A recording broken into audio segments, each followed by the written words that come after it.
Hello guys, welcome to our channel. నేను మీ anchor Teja. ప్రస్తుతం మనతో పాటు సీనియర్ జర్నలిస్ట్ దుర్గా గారు ఉన్నారు. నమస్తే మేడం. నమస్తే. సో మొత్తానికి కొడాలి నాని గారి పైన కేసు నమోదైందంటూ కూడా వార్తలు వచ్చే ఆల్రెడీ సెక్షన్స్ తో సహా పెట్టేశారు. రీసెంట్ గా చూసుకుంటే కొడాలి నాని గారు నిన్న ప్రస్తుతం మాట్లాడిన విధానం చాలా దారుణంగా ఉంది.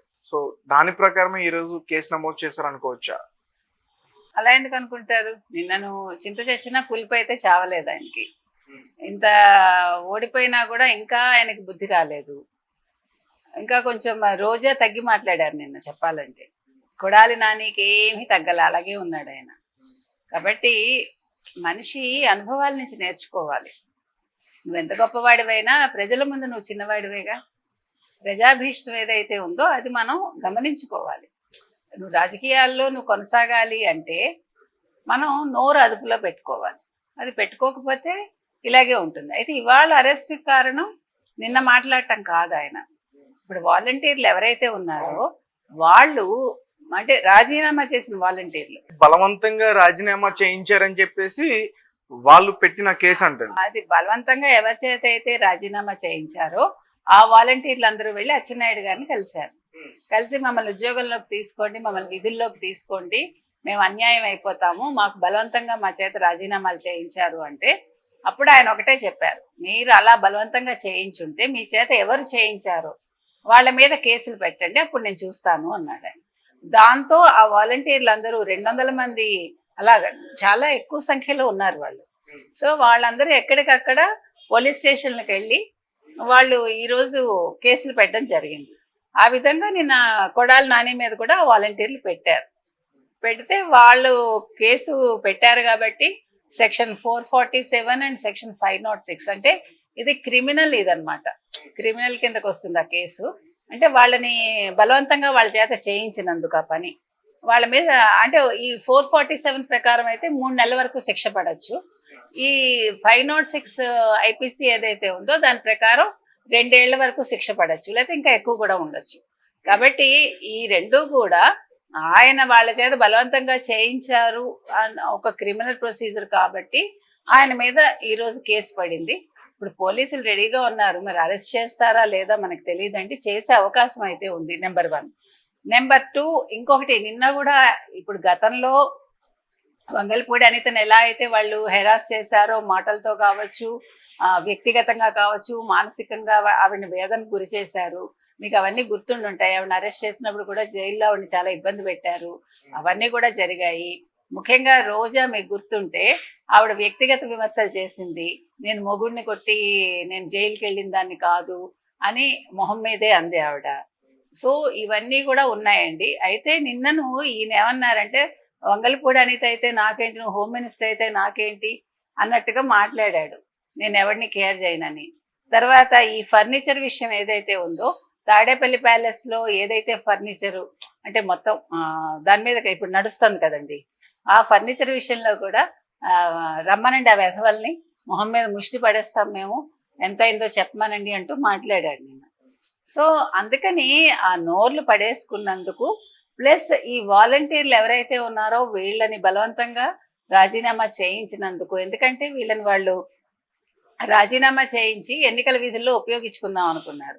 పాపం ఎటు కాకుండా వాలంటీర్లు అన్ని రకాలుగా నష్టపోయారండి వీళ్ళ వల్ల. వైసీపీ వల్ల, జగన్మోహన్ రెడ్డి వల్ల, వైసీపీ అప్పుడు మాజీ మంత్రులు అంటే అప్పుడు ముఖ్యమంత్రి, అప్పటి మాజీ మంత్రులు, అప్పుడు ఎమ్మెల్యేల వల్ల నష్టపోయింది ముఖ్యంగా తీవ్రంగా ఈ వాలంటీర్లు. నిన్న జగన్మోహన్ రెడ్డి తన మాజీ ఎమ్మెల్యేలతోటి, తర్వాత మాజీ మంత్రులు వీళ్ళందరితోటి సమావేశం అయినప్పుడు కూడా వాలంటీర్ అనే పదం నిన్న ఉచ్చరించలేదు ఆయన. అంటే నిన్నటి వరకు వాళ్ళు పనికొచ్చారు. ఎప్పుడైతే ఎన్నికల కమిషన్ వాళ్ళని దూరం పెట్టమందో, ఎప్పుడైతే వాళ్ళని ఎన్నికల విధుల్లోకి ఉపయోగించుకోకూడదందో వాళ్ళు అన్టచబుల్స్ అయిపోయారు ఇప్పుడు. కాబట్టి ఇప్పుడు కొడాలి నాని కూడా అదే చేశాడు కదా. సో ఇప్పుడు వాళ్ళు పాప ఎటు కాకుండా అయిపోయారండి. వాళ్ళని విధుల్లోకి తీసుకోరు, వాళ్ళు ఫర్దర్గా ఏం చేయాలో తెలియదు. వాళ్ళకి ఉద్యోగ అవసరం ఉంటుంది కదా, ఇంతకాలం ఏదో వాళ్ళ కుటుంబాలు వాళ్ళు పోషించుకుంటున్నారు, అది ఎంత అనే కాదు జీతం అనేది. సో ఈ రోజు కొడాలి నాని మీద కేసు పెట్టడం అనేది ఏ రకంగానూ టీడీపీకి సంబంధం లేదండి. అది కేవలం వాలంటీర్లు పెట్టారు. తర్వాత ఆయన నోరు పడేసుకున్నాడు కాబట్టి దానికి కూడా ఆయన అనుభవిస్తాడు. కాబట్టి నేను అంటే ఈయననే కాదు, ఇప్పుడు మొత్తం వైసీపీ మాజీ మంత్రులు కావచ్చు, ఎమ్మెల్యేలు కావచ్చు, మాట్లాడే ముందు వాళ్ళు ఒక నిమిషం ఆలోచించుకుంటే మర్యాదగా ఉంటుంది. అంటే ఆయన నిన్న మాట్లాడడం కూడా మేడం అంటే ఒక సవాల్ విసిరాడు ఆయన. ఎట్లా అంటే మీకు చేతనైంది చేసుకోండి. ఆయన గతంలో మరి నేను ఓడిపోతే గుడివాడలో చంద్రబాబు నాయుడు బూట్లు తుడుస్తా అన్నాడు కదా, మరి తుడుస్తాడా ఇప్పుడు? మరి మీకు చేతనైంది చేసుకోండి అన్నాడు, కరెక్టే. చేతనైంది ఎవడూ చేయడు, చట్టం తన పని తను చేసుకెళ్తుంది. ఇప్పుడు చంద్రబాబు నాయుడు గారు ఒకటే చెప్పారు, ఎవరి మీద మేము కేసులు పెట్టాము, క్రిమినల్ కేసులు పెట్టాము, మా అంతటా మేము. కాకపోతే తప్పు చేస్తే వాళ్ళకి శిక్ష ఆటోమేటిక్ గా పడుతుంది. పవన్ కళ్యాణ్ అయినా అదే చెప్పారు. అందుకని ఈ రోజు ఏం జరిగినా వాళ్ళ స్వయంకృతాపరాధాలండి, నెంబర్ 1. నెంబర్ 2, మీరు చెప్పినట్టుగా ఆయన నిన్న ఏం చేసుకుంటారో చేసుకోండి అన్నాడు. ఏం చేసుకుంటారు? ఎవడో ఏం చేయడు, చట్టం తన పని తను చేస్తుంది అంతే. ఇందులో నష్టపోయేది ఈ రోజు వైసీపీ వాళ్లే. అది గుర్తించి వాళ్ళు ఒళ్ళు దగ్గర పెట్టుకుని మాట్లాడితే వాళ్ళకి మనుగడ కొనసాగుతుంది, అంటే రాజకీయాల్లో. అయితే జగన్ కి దెబ్బ కొట్టింది ఎవరో కాదు, వాలంటీర్ వ్యవస్థే బలమైన దెబ్బ కొట్టింది. అంటే ఇప్పుడు ఎందుకు అడుగుతున్నానంటే వాలంటీర్స్ వెళ్ళి కేసు పెట్టడం చాలా ఘోరమైన అవమానం ఆ పార్టీకి. తప్పకుండా, ఎందుకంటే డే 1 నుంచి వాలంటీర్లే చేశారు అన్నాడు కదా ఆయన. అందరూ కూడా వాలంటీర్ల వ్యవస్థ వల్లే వాళ్ళందరికీ సక్రమంగా మేము పంపిణీ చేయగలిగాం, ఇంటికి తీసుకెళ్లి అన్ని పథకాలు ఇవ్వగలిగాం. మీకు గుర్తుంటే ఎన్నికల ముందు హోరెత్తిచ్చారు. మార్చిలో కావచ్చు, ఏప్రిల్లో కావచ్చు, వాలంటీర్ లేకపోవటం వల్ల పెన్షన్లు ఇవ్వలేకపోయాము, కావాలని డిలే కూడా చేశారు, మీకు గుర్తుంటే. అంటే తాను తీసుకున్న గోతిలో తానే పడతాడు అంటే ఇదేనమాట.